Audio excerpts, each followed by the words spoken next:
അധികാരത്തിൽ കടിച്ചു തൂങ്ങാനാണ് ഉമ്മൻചാണ്ടിയുടെ ശ്രമമെങ്കിൽ ഇനിയുള്ള നാളുകൾ കടുത്ത പ്രതിഷേധത്തിൻ്റെതാകുമെന്ന് പിണറായി വിജയൻ പറഞ്ഞു. കോടതിയെ വരെ ഭീഷണിപ്പെടുത്തിയാണ് ഉമ്മൻചാണ്ടി അധികാരത്തിൽ തുടരുന്നത്. 2 മാസം കൂടി ഉമ്മൻചാണ്ടിയെ രക്ഷിച്ചെടുക്കാനാണ് കോൺഗ്രസ് അഖിലേന്ത്യാ നേതൃത്വത്തിന്റെ ശ്രമമെന്നും പിണറായി വിജയൻ പറഞ്ഞു. ഉമ്മൻചാണ്ടി രാജിവെക്കുക എന്നത് ഇന്ന് ഉയർന്നു വന്ന സാഹചര്യത്തിൽ നിർബന്ധമായും നടപ്പാകേണ്ട ഒരു കാര്യമാണ്. ഉമ്മൻചാണ്ടി രാജിവെക്കാതിരിക്കാൻ ന്യായങ്ങൾ കണ്ടെത്താനുള്ള ശ്രമമാണ് നടത്തിയത്. ബാബുവിനെ തിരികെ കൊണ്ടുവരുന്നത് അതിൻ്റെ ഭാഗമായിട്ടാണ്. ഇപ്പോൾ കെ.എം. മാണിയെ വീണ്ടും മന്ത്രിയാക്കാനുള്ള ശ്രമമുണ്ട് എന്നുള്ള വാർത്തയും വന്നിട്ടുണ്ട്. അപ്പോൾ ഇതൊക്കെ ഉമ്മൻചാണ്ടി സ്വയരക്ഷയ്ക്ക് വേണ്ടി ചെയ്യുന്ന കാര്യങ്ങളാണ്. മന്ത്രിസഭയിലെ അഴിമതിക്കാരെല്ലാം ചേർന്ന് ജനങ്ങളെ കബളിപ്പിക്കാൻ ശ്രമിക്കുന്നതായി വി.എസ്. അച്യുതാനന്ദൻ പറഞ്ഞു. കെ ബാബുവിന്റെ രാജിയെക്കുറിച്ച് കോഴിക്കോട് പ്രതികരിക്കുകയായിരുന്നു അദ്ദേഹം. എല്ലാ അഴിമതിക്കാരും ഒത്തുകൂടി ജനങ്ങളെ കബളിപ്പിക്കാൻ, അതിന് മുന്നോടിയായി നിങ്ങളെ, മാധ്യമങ്ങളെ കബളിപ്പിക്കാൻ നീങ്ങിക്കൊണ്ടിരിക്കുകയാണ്.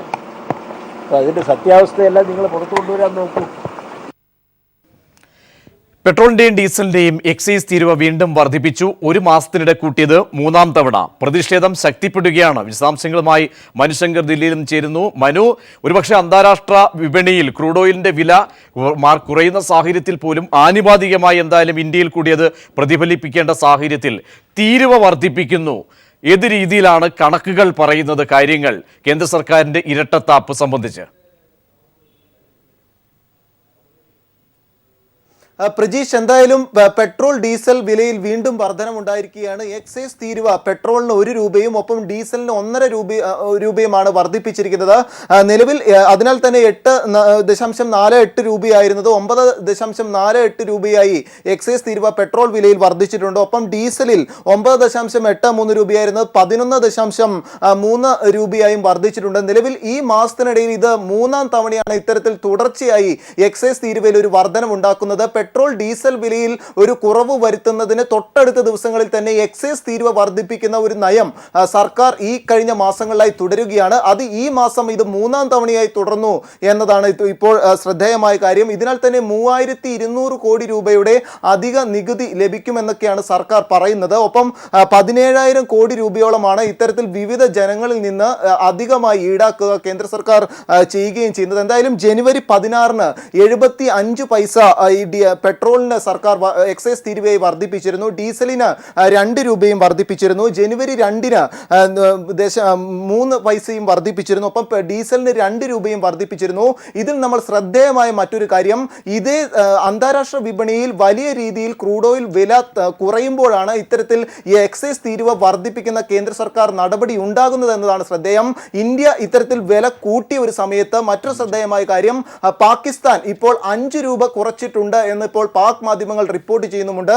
അതിനാൽ തന്നെ ഇന്ത്യയിൽ ഇത്തരത്തിൽ കുത്തനെയുള്ള വിലവർധന നടപ്പാക്കുമ്പോൾ സമീപ പ്രദേശത്തെ അയൽ രാജ്യങ്ങളിൽ വില കുറയ്ക്കുന്ന ഒരു സാഹചര്യമാണ് ഉള്ളത്.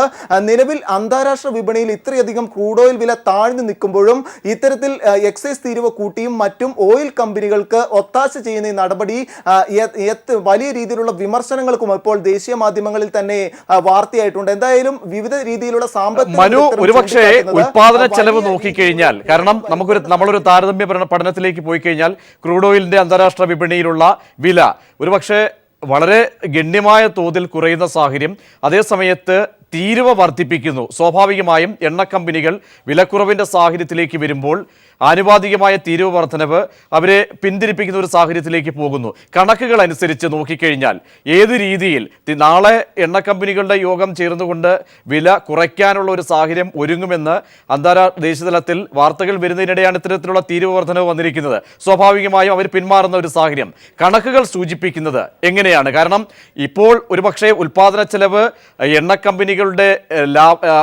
അവർക്ക് നൽകേണ്ട തുക, പമ്പുടമകളുടെ കമ്മീഷൻ, ഇതൊക്കെ ഒക്കെ തന്നെ നോക്കിക്കഴിഞ്ഞാലും 30 രൂപയോളം ഒരു പക്ഷേ ലഭിക്കേണ്ട പെട്രോളാണ് 60 രൂപയ്ക്ക് ഇന്ത്യയിൽ വിൽക്കുന്നത്. 27 രൂപയ്ക്ക് ലഭിക്കേണ്ട ഡീസലാണ് 47 രൂപ പോലും നൽകേണ്ടി വരുന്നത്. ഇങ്ങനെ കണക്കുകളിലൂടെ ഒരു ഓട്ടപ്രദർശനം നടത്തി നോക്കിക്കഴിഞ്ഞാൽ വലിയ തോതിലുള്ള ഗുരുതരമായ ഒരു ശരിയില്ലായ്മ, പൊരുത്തക്കേട് ഏത് രീതിയിൽ മനസ്സിലാക്കാൻ കഴിയും? കേന്ദ്ര സർക്കാർ എങ്ങനെയാണ് ഇക്കാര്യങ്ങളെ വിലയിരുത്തുന്നത്? പ്രജീഷ്, എന്തായാലും എണ്ണ സംസ്കരണത്തിനും മറ്റു സംഭവങ്ങൾക്കുമായി വലിയ രീതിയിലുള്ള തുക ചെലവാകുന്നെന്ന് ചൂണ്ടിക്കാട്ടിയാണ് കേന്ദ്ര സർക്കാർ മുമ്പാകെ എണ്ണ കമ്പനികൾ. ഞാൻ മനുവിലേക്ക് മടങ്ങിയെത്താം. ഇപ്പോൾ ദിജോ കാപ്പൻ ടെലിഫോൺ ലൈനിൽ ചേരുന്നുണ്ട്. ശ്രീ ദിജോ കാപ്പൻ, ഒരുപക്ഷേ വളരെ പൊള്ളയായ രീതിയിൽ ജനങ്ങളെ കൊള്ളയടിക്കുന്ന ഒരു സാഹചര്യം എന്ന് തന്നെ പറയേണ്ടി വരും. UPA സർക്കാരിൻ്റെ കാലത്ത് വലിയ തോതിൽ ആക്ഷേപങ്ങൾ ഉന്നയിച്ച ഒരു സർക്കാർ, ആ സർക്കാർ സ്വാഭാവികമായും അധികാരത്തിൽ വരുമ്പോൾ എണ്ണ വില വർധനവുമായി ബന്ധപ്പെട്ടെടുക്കുന്ന ഒരു എന്തായിരിക്കും നയമെന്ന് വളരെ ഉത്കണ്ഠയോടെ നോക്കിക്കാണുന്നവരായിരുന്നു നമ്മൾ. പക്ഷേ ഇവിടെ തീരുവ വർദ്ധിപ്പിച്ചുകൊണ്ട് ജനങ്ങളെ കൂടുതൽ പ്രതിസന്ധിയിലേക്ക് തള്ളിവിടുന്ന സാഹചര്യം, കണക്കുകൾ താങ്കൾ മനസ്സിലാക്കുന്നിടത്തോളം എത്രത്തോളം പൊള്ളത്തരമാണ് ഈ ഒരു കണക്കിന്റെ കളിയിൽ നിലനിൽക്കുന്നത് അന്താരാഷ്ട്ര വിപണിയുമായി ചേർത്ത് വായിക്കുമ്പോൾ? അല്ല, ഇതിനു മുമ്പ് നമ്മൾ ഇന്ത്യയെ കണ്ടിട്ടുള്ളത് ഈ ക്രൂഡ് ഓയിൽ വില അന്താരാഷ്ട്ര മാർക്കറ്റിൽ കൂടുമ്പോൾ അത് ജനങ്ങളിലേക്ക് ട്രാൻസ്ഫർ ചെയ്യുകയും കുറയുമ്പോൾ അത് എണ്ണ കമ്പനികളും സർക്കാരും കൂടി അടിച്ചു മാറ്റുകയും ചെയ്യുകയാണ്. 2008 ജൂലൈ 12-ാം തീയതിയാണ് ഏറ്റവും കൂടുതൽ ക്രൂഡിന്റെ വില $147 ആയിരുന്നു. അന്ന് പെട്രോൾ വിറ്റിരുന്ന 50 രൂപ 62 പൈസയും ഡീസൽ 34 രൂപ 60 പൈസയുമായിരുന്നു. 2010 ആയപ്പോഴേക്കും ആ പെട്രോളിന്റെ 51 രൂപ 43 പൈസയും ഡീസലിന് 40 രൂപ 10 പൈസയുമായി. അന്ന് ബാരലിന്റെ വില $75 ആയിരുന്നു. അതിനുശേഷം പിന്നെ 2012-ലാണ് ഏറ്റവും കൂടുതൽ ക്രൂഡിന് വില കൂടിയത്. അന്ന് പോലും ഡീസലിന് 41 രൂപ 28 പൈസ ഉണ്ടായിരുന്നുള്ളൂ. ഇന്നിപ്പോൾ 62 രൂപ 42 പൈസ പെട്രോളിനും 47 രൂപ 76 പൈസയ്ക്കുമാണ് കോട്ടയം മാർക്കറ്റിൽ ഇന്ന് ഉപഭോക്താക്കൾക്ക് കിട്ടുന്നത്. നമ്മളൊരു കാര്യം മനസ്സിലാക്കേണ്ടത്, ഒരു ബാരൽ ക്രൂഡ് പ്യൂരിഫൈ ചെയ്യുമ്പോൾ, അതായത് 159 ലിറ്റർ ക്രൂഡ് പ്യൂരിഫൈ ചെയ്യുമ്പോൾ 48% പെട്രോളും 23% ഡീസലും പിന്നെ ഒരു 18 ഇനം പ്രോഡക്റ്റുകളും ഇതിന്റെ ബൈ പ്രോഡക്റ്റ് ആയിട്ട് കിട്ടുന്നുണ്ട്. വിമാന ഇന്ധനം, അതുപോലെ തന്നെ steel gas, petroleum coke, fuel oil, ഇങ്ങനെ ഈ പ്രോഡക്റ്റുകളെല്ലാം കിട്ടുന്നുണ്ട്. അപ്പോൾ ഇതിനകത്ത് കിട്ടുന്ന ഒരു വലിയ ലാഭം എണ്ണ കമ്പനികൾക്ക് കൊടുക്കും. ഇത് ജനങ്ങളെ തെറ്റിദ്ധരിപ്പിക്കാൻ പറയും പൊതുമേഖലാ എണ്ണ കമ്പനികളാണ് മൊത്തം SR-ഉം അതുപോലെ തന്നെ റിലയൻസും കൂടി വളരെ ചുരുങ്ങിയ 5% പെട്രോൾ പമ്പുകളെ നടത്തുന്നുള്ളതെന്ന്. പക്ഷെ ഇന്നത്തെ പൊതുമേഖലാ എണ്ണ കമ്പനികളുടെ ഷെയർ 47% ഷെയർ സ്വകാര്യ കമ്പനികൾക്കോ സ്വകാര്യ വ്യക്തികൾക്കോ. അപ്പോൾ ഈ സ്വകാര്യ വ്യക്തികൾക്കും സ്വകാര്യ കമ്പനികൾക്കുമാണ് ഈ പാവപ്പെട്ട 2 വീലറുകാരന്റെ പെട്രോളിന് ഈ വില നിശ്ചയിച്ച് കൊടുക്കുമ്പോൾ ഉണ്ടാകുന്നത്. ഇന്ന് നേരത്തെ $147 ഉണ്ടായിരുന്നപ്പോഴത്തെ വില അനുസരിച്ച് അന്ന് സബ്സിഡി കൊടുക്കുന്നുണ്ടെന്ന കാര്യം ഞാൻ മറക്കുന്നില്ല. അത് വെച്ച് കണക്ക് കൂട്ടിയാൽ ഇന്ന് 21 രൂപയ്ക്ക് പെട്രോളും 18 രൂപയ്ക്ക് ഡീസലും കൊടുക്കുവാൻ സർക്കാരിന് തയ്യാറാകണമായിരുന്നു. അത് വേണ്ട, അതിന്റെ കൂടെ അല്പം കൂടി കൂട്ടിക്കോട്ടെ. എന്നിരുന്നാലും ഈ 46 രൂപ, അതായത് ശ്രീ ദിജോ കാപ്പൻ, കണക്കുകൾ ഉദ്ധരിച്ച് താങ്കൾ എന്തായാലും ഇതിന്റെ ഒരു ഏകദേശ പഠനം നടത്തിയ വ്യക്തിയാണല്ലോ, അന്താരാഷ്ട്ര മാർക്കറ്റിന്റെ ഏറ്റക്കുറച്ചിലുകളൊക്കെ ബോധ്യപ്പെടുന്ന വ്യക്തി എന്ന നിലയ്ക്ക് ഇപ്പോഴത്തെ അന്താരാഷ്ട്ര മാർക്കറ്റിലെ വിലയും ക്രൂഡ് ഓയിലിന്റെ വിലയും എന്തായാലും തീരുവയൊക്കെ തന്നെ നിലനിർത്തിയാൽ കൂടി, വർദ്ധിപ്പിച്ചാൽ കൂടി ഉപഭോക്താക്കൾക്ക് വ്യക്തമായ രീതിയിൽ അധിക ബാധ്യതയില്ലാതെ നൽകാൻ കഴിയുന്ന വില, ഇടാൻ കഴിയുന്ന ഒരു വില ഈ പെട്രോളിനും ഡീസലിനും ഇപ്പോഴത്തെ സാഹചര്യത്തിൽ കഴിയുമായിരുന്ന സാഹചര്യം എന്തായിരുന്നു? 30 രൂപയ്ക്ക് പെട്രോളും 25 രൂപയ്ക്ക് ഡീസലും യാതൊരു ഇതുമില്ലാതെ വ്യക്തമായ ലാഭം കൊടുത്ത് എണ്ണ കമ്പനികൾക്ക് സർക്കാരിന് കിട്ടാനുള്ള തീരുവയും കൂടെ കൊടുക്കാം. ഇവിടെ എന്താ ഉണ്ടായത്? 1.5 വർഷം കൊണ്ട് ഈ മോദി ഗവൺമെന്റ് വന്നതിന് ശേഷം 8 തവണ സെൻട്രൽ എക്സൈസ് തീരുവ വർദ്ധിപ്പിച്ചിരിക്കുക.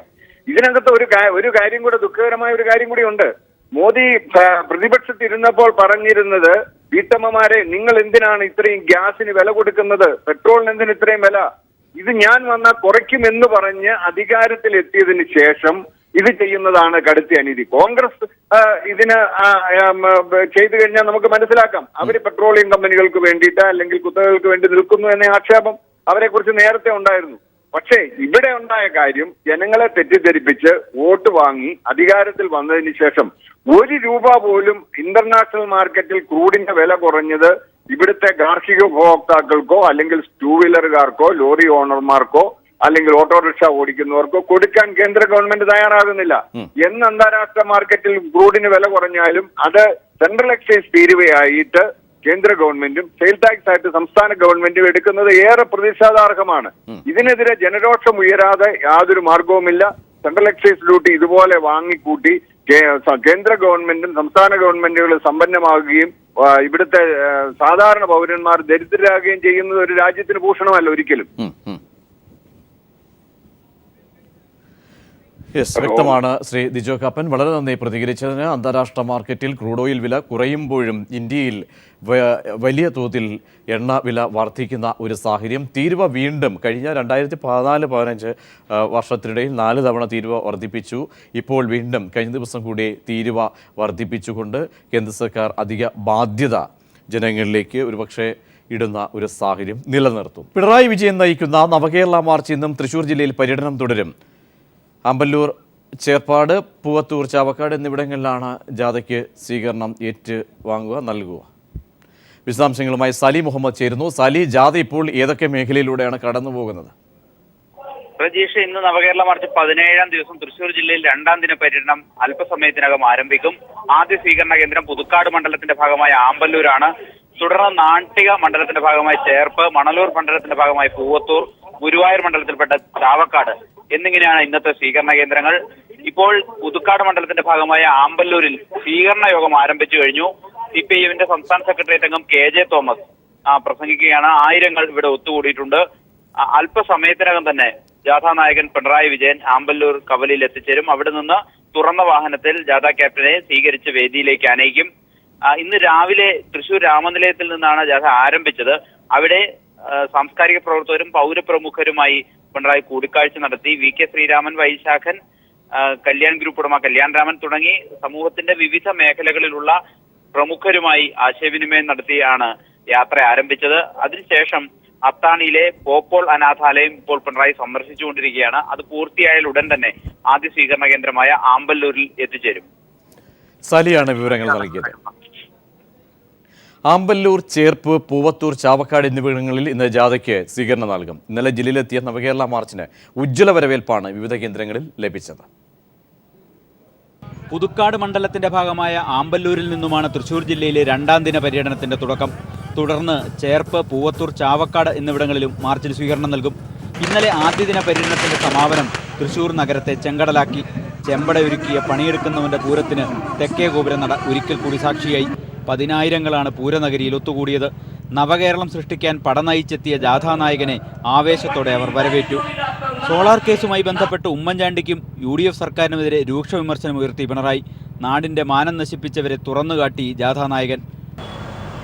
വഷളാവേണ്ടതിൻ്റെ പരമാവധിയായി കഴിഞ്ഞു. ഇനിയും കൂടുതൽ വഷളായി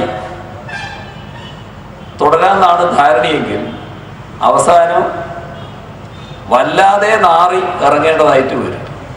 ആ അവസ്ഥയിലേക്ക് പോകണ്ട. രാവിലെ പാലക്കാടൻ ചുരം കടന്നെത്തിയ ജനകീയ മുന്നേറ്റത്തെ സാംസ്കാരിക തലസ്ഥാനം സ്വീകരിച്ചത് അങ്ങേയറ്റത്തെ ആവേശത്തോടെയായിരുന്നു. ജില്ലാ അതിർത്തിയായ പ്ലാഴിയിൽ സംസ്ഥാന സെക്രട്ടേറിയറ്റ് അംഗം ബേബി ജോൺ, ജില്ലാ സെക്രട്ടറി AC മൊയ്തീൻ എന്നിവരുടെ നേതൃത്വത്തിൽ ആയിരക്കണക്കിന് പ്രവർത്തകർ ചേർന്ന് സ്വീകരിച്ചു. ജില്ലയിലെ ആദ്യ സ്വീകരണ കേന്ദ്രമായിരുന്ന ചേലക്കരയും തുടർന്നെത്തിയ ഓട്ടുപാറയും കുന്നംകുളവും വൻ സ്വീകരണ സമ്മേളനങ്ങളാണ് ഒരുക്കിയത്. അങ്ങനെ ജില്ലയിലെ ആദ്യ ദിന ജാഥാ പര്യടനം തൃശൂർ അവിസ്മരണീയമാക്കി.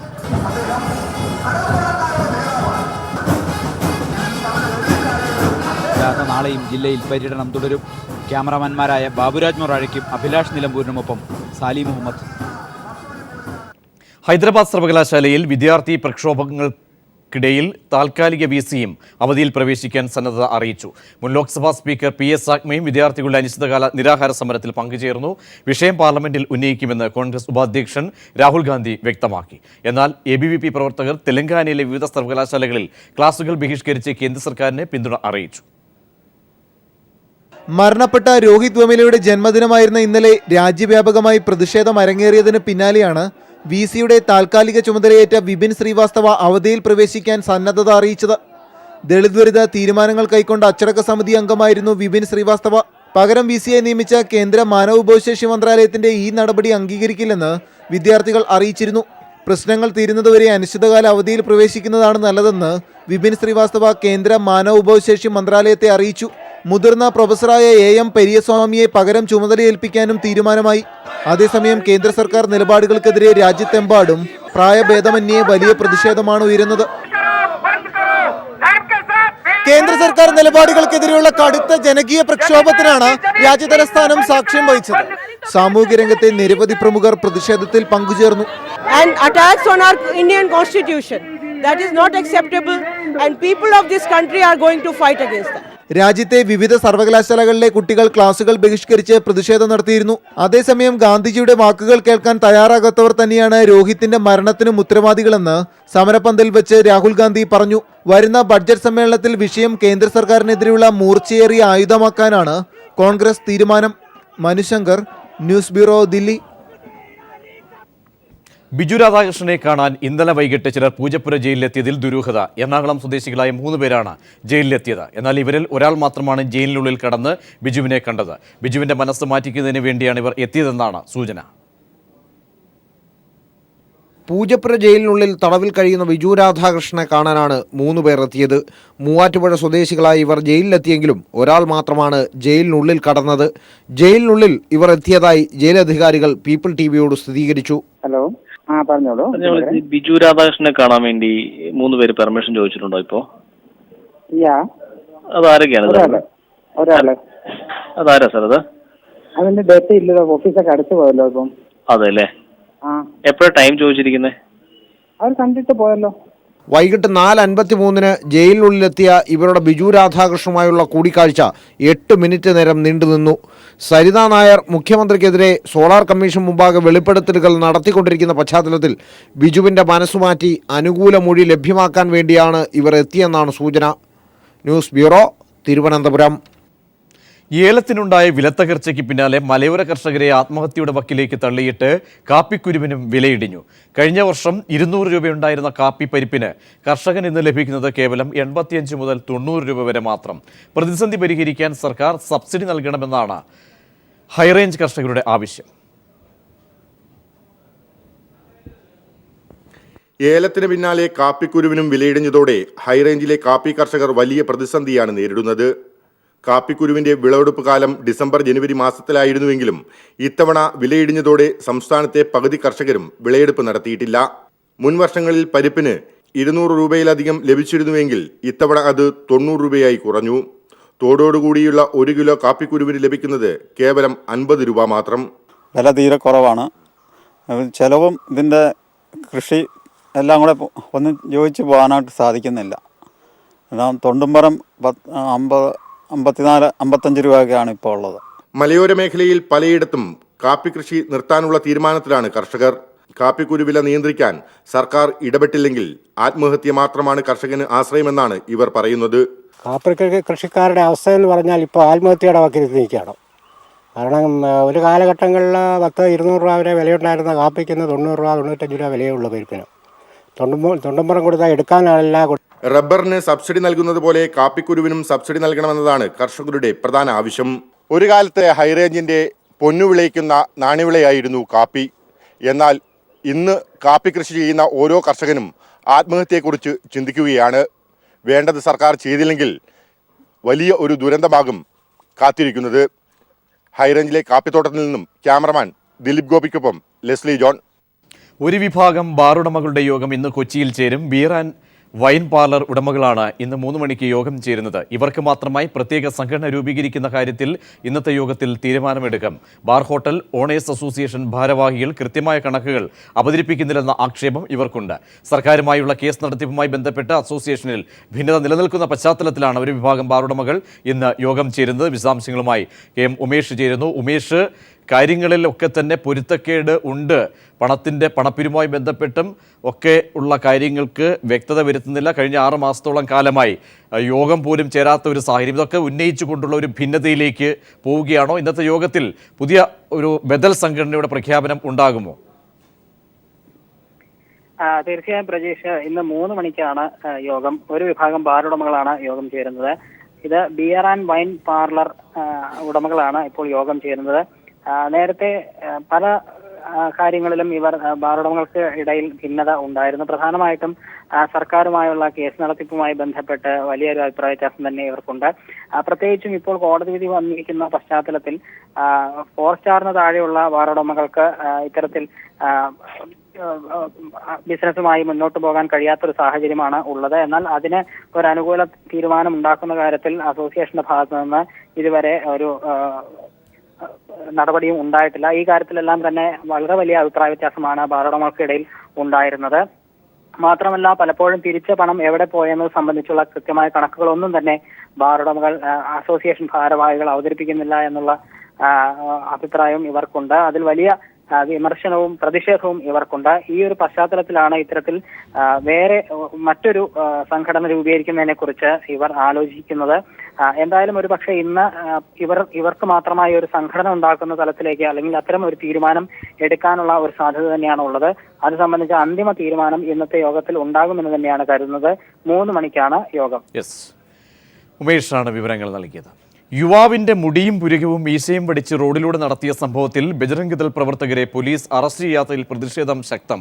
ബജ്രംഗ് ദളിന്റെ ആക്രമണം ഹിന്ദു യുവാക്കളെ മതപരിവർത്തനം ചെയ്യാനായി യുവാവ് നിർബന്ധിച്ച് ബീഫ് കഴിപ്പിച്ചെന്ന് ആരോപിച്ച് വിശദാംശങ്ങളുമായി മനുശങ്കർ ചേരുന്നു. മനു, രാജ്യത്ത് തന്നെ നാണക്കേടുണ്ടാക്കിയ സംഭവമായിരുന്നു കഴിഞ്ഞ ദിവസം നടന്നത്. ഈ സംഭവത്തിൽ പോലീസ് കൂടി കുറ്റക്കാരെ സംരക്ഷിക്കുന്ന ഒരു നിലപാടാണോ സ്വീകരിക്കുന്നത്? ശേഷം വീണ്ടും ബീഫിന്റെ പേരിലുള്ള തുടരാം. മനു, വാർത്തയിലേക്ക് പിന്നീട് വരാം. ദേശാഭിമാനി അക്ഷരമുറ്റം മെഗാ ഫൈനൽ സമ്മാനദാന സമ്മേളനവും താരദിശയും CPM സംസ്ഥാന സെക്രട്ടറി കോടിയേരി ബാലകൃഷ്ണൻ ഉദ്ഘാടനം ചെയ്തു. LP, UP, high school, higher secondary വിഭാഗങ്ങളിലെ വിജയികൾക്കുള്ള സമ്മാനദാനം മലയാളത്തിന്റെ പ്രിയ നടൻ മോഹൻലാൽ നിർവഹിച്ചു. മെഗാ ഫൈനൽ ചരിത്രകാരൻ ഡോക്ടർ KN പണിക്കരാണ് ഉദ്ഘാടനം ചെയ്തത്. Deshabhimani chief editor VV Dakshinamoorthy അധ്യക്ഷനായിരുന്നു. General manager EP Jayarajan, Kadakampally Surendran, Thiruvananthapuram mayor VK Prashanth, magician Muthukad തുടങ്ങിയവരും പങ്കെടുത്തു.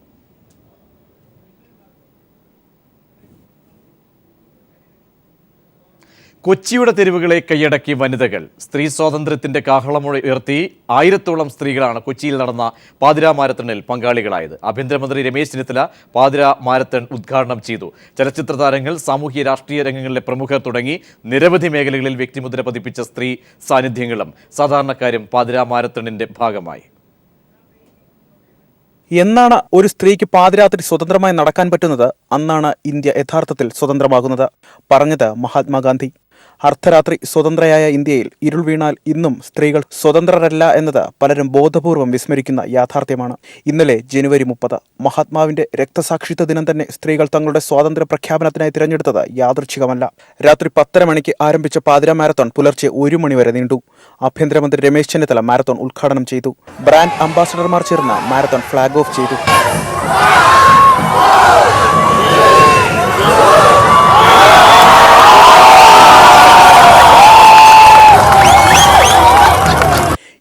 Kilometre half marathon, 5 kilometre liberty run, 3 kilometre unity run, 1 kilometre celebrity run എന്നിങ്ങനെ 4 വിഭാഗങ്ങളിലായാണ് 1000-ലധികം വരുന്ന സ്ത്രീകൾ പ്രായഭേദമന്യേ ഓടിയത്.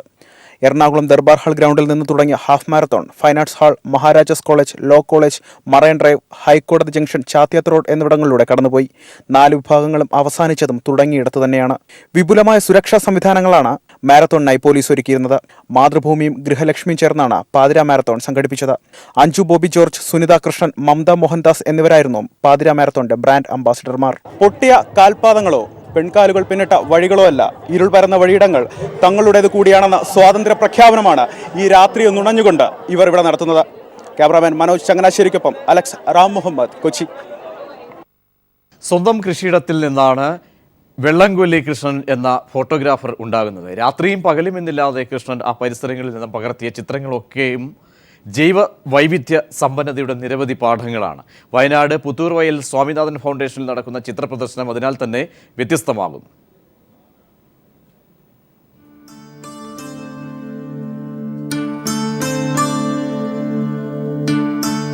തൃക്കേപ്പറ്റയിലെ പരിസ്ഥിതി സ്നേഹിയായ ഒരു ജൈവ കർഷകന്റെ ഫോട്ടോ പ്രദർശനമാണിത്.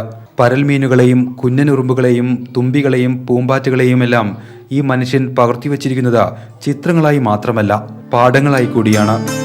അവയുടെ ജീവിതചക്രവും ജന്തുശാസ്ത്രജ്ഞരെ പോലും അത്ഭുതപ്പെടുത്തുന്ന ജീവിത മുഹൂർത്തങ്ങളും ഈ ഫോട്ടോഗ്രാഫർ നിരന്തര നിരീക്ഷണത്തിലൂടെ പകർത്തിവച്ചിരിക്കുന്നു. 9-ലധികം ചിലന്തികൾ, 40-ലധികം പക്ഷികൾ, അനവധിയായ തവളകൾ, 7 ഇനം പാമ്പുകൾ, ഇവയുടെയെല്ലാം അപൂർവമായ ചിത്രശേഖരമാണ് ഈ പ്രദർശനം. എൻ്റെ കൃഷിയിടങ്ങളിലെ ജൈവ വൈവിധ്യങ്ങളെ ഡീറ്റെയിൽസ് ചെയ്യുന്നതാണ് ഈ പ്രദർശനം. കൃഷിയിടത്തിൽ വരുന്ന പക്ഷിമൃഗാദികളെ ഒപ്പിയെടുക്കുകയാണ്. അത് മറ്റുള്ളവരിൽ എത്തിക്കാനും വേണ്ടിയിട്ടാണ് പ്രദർശനം വെച്ചിരിക്കുന്നത്. നിരവധിയായ ജീവി സമൂഹത്തോടൊപ്പം ഈ മനുഷ്യന്റെ ജീവിതം തുടരുകയാണ്. അങ്ങനെ ഒരു മനുഷ്യനു മാത്രം സാധ്യമായ സൗമ്യതയോടെ.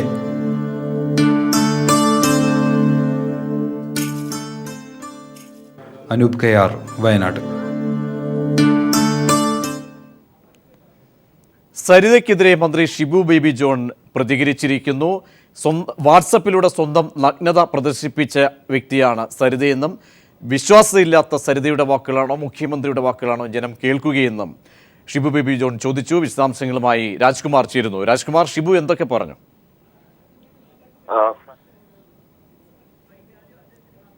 ആദ്യം ഷിബുവിന്റെ വാക്കുകളിലേക്ക്. സരിത എസ് നായർ, എനിക്ക് പേര് പറയാൻ പോലും ഉറപ്പാണ്. സരിത എസ് നായർ എന്ന് പറയുന്ന സ്ത്രീയുടെ ചില വെളിപ്പെടുത്തലുകൾ ഞാനൊന്ന് മാത്രം ചോദിക്കുന്നു. മാധ്യമ സുഹൃത്തുക്കളടക്കം നിങ്ങൾ ഇതെല്ലാം ഇത് ചെയ്യുന്നതാണ്, ഞാൻ കുറ്റം പറയുന്നില്ല, നിങ്ങൾ നിങ്ങളുടെ ജോലി ചെയ്യുന്നു. പക്ഷെ ആരെയാണ് വിശ്വസിക്കേണ്ടത്? കേരളീയ സമൂഹം ആരെയാണ് വിശ്വസിക്കുന്നത്? കേരളത്തിലെ അമ്മമാരും സഹോദരിമാരും വീട്ടിലിരിക്കുന്ന സ്ത്രീകൾ ആരെയാണ് വിശ്വസിക്കുന്നത്? യാതൊരു ക്രെഡിബിലിറ്റിയും ഇല്ലാതെ സ്വന്തം ശരീരത്തിന്റെ ഫോട്ടോ എടുത്ത് അതുപോലും വാട്സാപ്പിൽ പ്രദർശിപ്പിച്ച ഒരു വ്യക്തിത്വത്തെയാണോ വിശ്വസിക്കുന്നത്? അതോ ലക്ഷോപലക്ഷങ്ങൾക്ക് വേണ്ടി ജീവിക്കുന്ന കേരളത്തിന്റെ മുഖ്യമന്ത്രിയാണോ ഈ നാട്ടിലെ ജനങ്ങൾ വിശ്വസിക്കുന്നത്?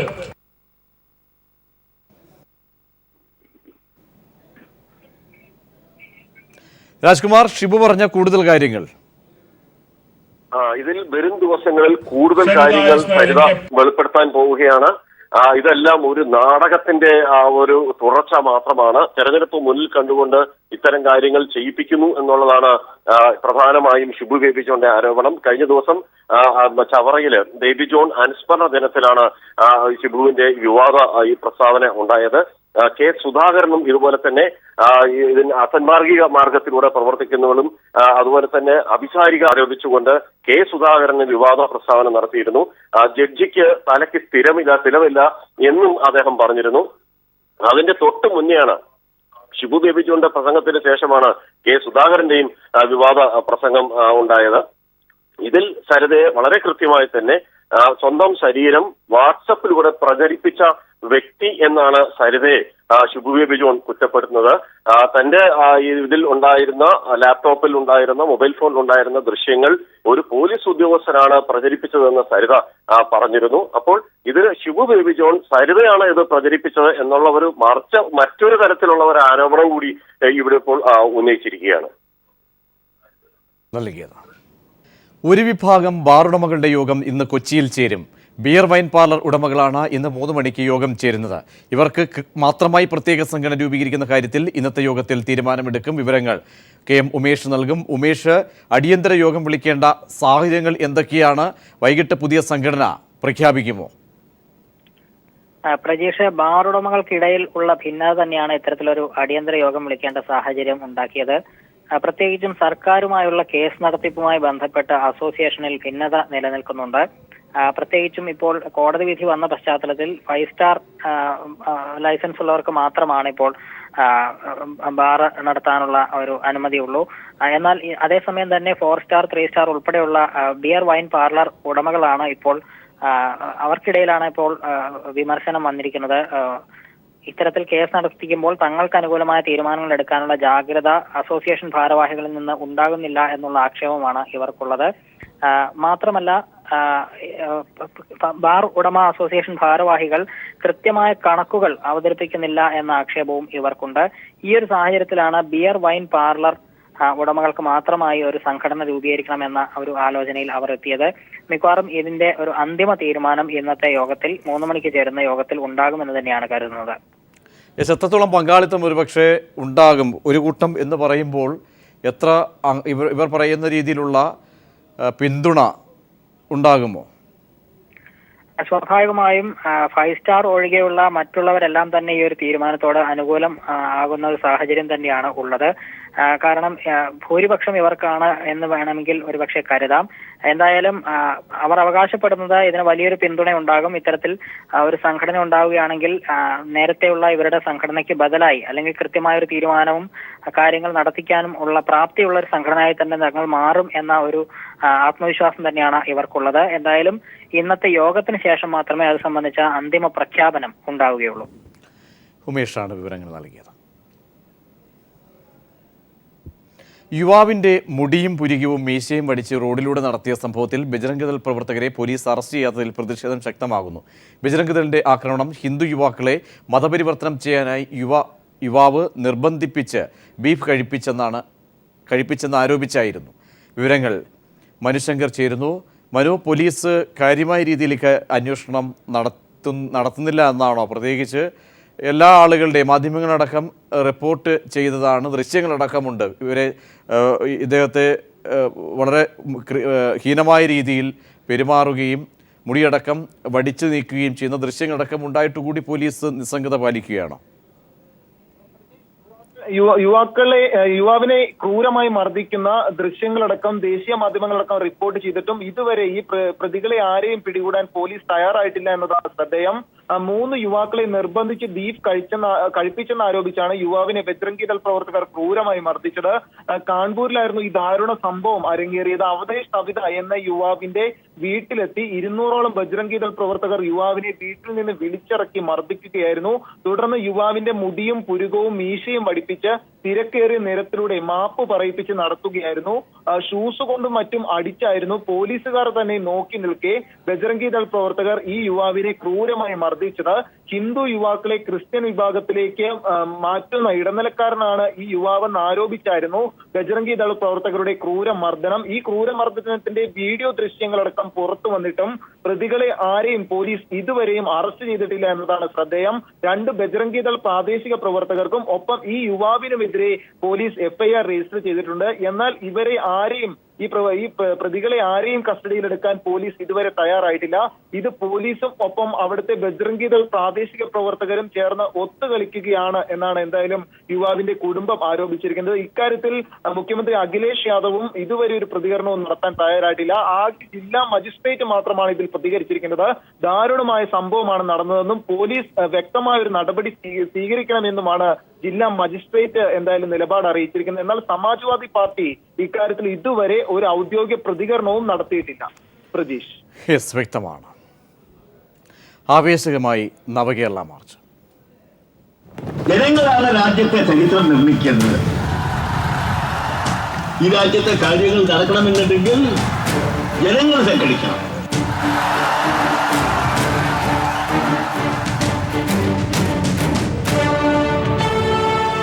ചരിത്രം ഒരു ഓർമ്മപ്പെടുത്തലാണ്, ഒപ്പം ഭാവിയിലേക്കുള്ള ഒരു തിരുത്തൽ രേഖയും. പുതിയ ചിന്ത, പുതിയ കർമ്മം, പുതിയ കേരളം. പങ്കെടുക്കൂ, അണിചേരൂ ഈ ബഹുജന മുന്നേറ്റത്തിൽ. പിണറായി വിജയൻ നയിക്കുന്ന നവകേരള മാർച്ച് ഇന്നും തൃശൂർ ജില്ലയിൽ പര്യടനം തുടരും. വിവരങ്ങളുമായി സലി മുഹമ്മദ് ചേരുന്നു. സലി, ഇപ്പോൾ ഏത് മേഖലയിലാണ് ഇപ്പോൾ നവകേരള മാർച്ച്? അല്പസമയത്തിനകം പുതുക്കാട് മണ്ഡലത്തിന്റെ ഭാഗമായ ആമ്പല്ലൂരിൽ ജാഥ എത്തിച്ചേരും. ഇപ്പോൾ തന്നെ ഇവിടെ ആമ്പല്ലൂരിൽ യോഗ നടപടികൾ ആരംഭിച്ചു കഴിഞ്ഞു. CPM സംസ്ഥാന സെക്രട്ടേറിയറ്റ് അംഗം KJ Thomas, A Sampath MP തുടങ്ങിയവർ സംസാരിക്കുകയാണ്. അതിനുശേഷം അല്പസമയത്തിനകം തന്നെ ജാഥ ഇവിടെ എത്തിച്ചേരും. ഇന്ന് ജാഥയുടെ 17ാം ദിവസമാണ്. തൃശൂർ ജില്ലയിൽ 2ാം ദിവസ പര്യടനമാണ് പുരോഗമിക്കുന്നത്. രാവിലെ ജാഥ പര്യടനം ആരംഭിക്കുന്നതിന് മുമ്പ് തന്നെ തൃശൂർ രാമനിലയത്തില് പൗരപ്രമുഖരും സാംസ്കാരിക പ്രവർത്തകരും ഒക്കെയായി പിണറായി കൂടിക്കാഴ്ച നടത്തിയിരുന്നു. സാഹിത്യകാരൻ വൈശാഖൻ, VK ശ്രീരാമൻ, കല്യാൺ ഗ്രൂപ്പ് ഉടമ കല്യാൺ രാമൻ തുടങ്ങി വിവിധ മേഖലകളിലുള്ള പൗരപ്രമുഖരുമായി ഒരു കൂടിക്കാഴ്ചയായിരുന്നു. ഏതാണ്ട് 3/4 മണിക്കൂറോളം നീണ്ടുവന്നു. അതിനുശേഷം മാധ്യമങ്ങളെ കണ്ടതിന് ശേഷമാണ് പിണറായി ജാഥാ പ്രയാണം ആരംഭിച്ചത്. ഇപ്പോൾ അദ്ദേഹം അത്താണി പോപ്പോൾ അനാഥാലയം സന്ദർശിച്ചുകൊണ്ടിരിക്കുകയാണ്. അല്പസമയത്തിനകം തന്നെ ആമ്പല്ലൂരിൽ എത്തിച്ചേരും. ഇനി ഉച്ച കഴിഞ്ഞാണ് 3 സ്വീകരണ കേന്ദ്രങ്ങൾ ഉള്ളത്. അത് നാട്ടിക മണ്ഡലത്തിന്റെ ഭാഗമായി ചേർപ്പിലും, മണലൂർ മണ്ഡലത്തിന്റെ ഭാഗമായി പൂവത്തൂരിലും, ഗുരുവായൂർ മണ്ഡലത്തിന്റെ ഭാഗമായി ചാവക്കാട്ടിലുമാണ് ഉച്ചയ്ക്ക് ശേഷം സ്വീകരണ കേന്ദ്രങ്ങളുള്ളത്. ഇപ്പോൾ തന്നെ ആമ്പല്ലൂരിൽ യോഗം ആരംഭിച്ചു. നിരവധി ആയിരങ്ങൾ തന്നെ പിണറായി സ്വീകരിക്കാൻ ഇവിടെ കാത്തു നിൽക്കുകയാണ്. അല്പസമയത്തിനകം പിണറായി ഇവിടെ എത്തിച്ചേരും. സാലിയാണ് വിവരങ്ങൾ നൽകിയത്.